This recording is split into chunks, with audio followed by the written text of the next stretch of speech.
Okay, well, before we get started into looking at dates and times or time frames, let us begin looking at the authority of the book of Revelation.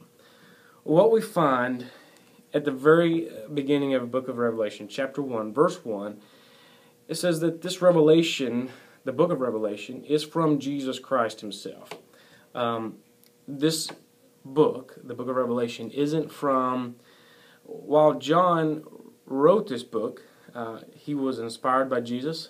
Jesus told John a lot of what to say. Jesus also showed John the events that were going to take place in the book of Revelation.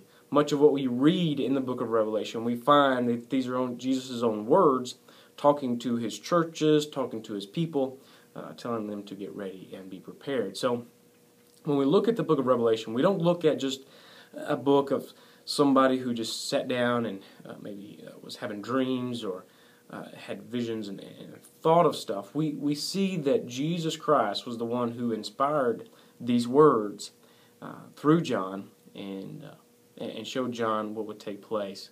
And a lot of these words were Jesus' own words as well. Also, we find that in verse 3 of chapter 1, it says, "Blessed is the one who reads aloud the words of this prophecy, and blessed are those who hear it and take it to heart what is written in it, because the time is near." No other place in Scripture is it given a blessing to those who read a passage of Scripture or to listen to it and hear it other than the book of Revelation. No other book opens up and says, listen, if you read this book, if you listen to it, if you hear it, if you take it to heart and live by it, you're going to be blessed.